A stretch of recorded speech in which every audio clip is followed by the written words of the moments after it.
Protesta në Shqipëri tashmë ka kaluar kufijtë e vendit dhe po zhvillohet në çdo shtet ku ka shqiptar. Kjo është një protestë popullore dhe asnjë lider politik nuk është lejuar të prek mikrofonin me dorë, pasi kjo është konsideruar protestë e popullit. Në qendër të akuzave nuk është vënë vetëm Rama, por edhe Sali Berisha. Burg Rama, Burg Berisha është kërkesa e mirë e protestuesve. Por në këtë protestë madhështore janë ngritur dhe shumë pikpyetje. Kush e financon? Si është e mundur që brenda një kohe rekord, një popull të bëhet bashkë dhe të pushtojë rrugët e vendit duke shprehur pakënaqësitë?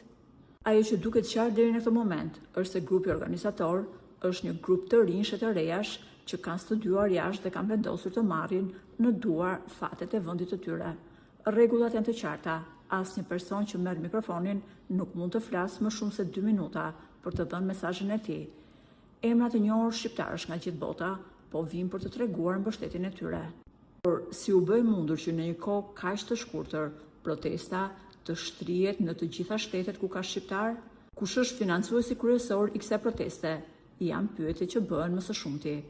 Pasi as Rama dhe as Shiku nuk mundën të vërtetojnë se kjo protestë financohet nga agjentura të huaja, një tjetër fakt interesant ka dalë në dritë. Burime nga grupi organizator bëjnë me dije se shqiptar biznesmen, të cilët janë emra të fuqishëm dhe me ndikim në botë, po financojnë protestën në Shqipëri.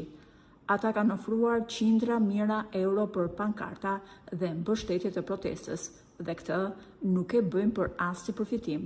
Por qëllimi i këtij financimi është një dhe i vetëm. Shqipëria duhet i kthejë shqiptarëve dhe duhet të marrë fund një sistem që largon të rinj nga vendi dhe nuk ofron shërbime shëndetësore, ndërkohë që të moshuarve i jep pensione minimale.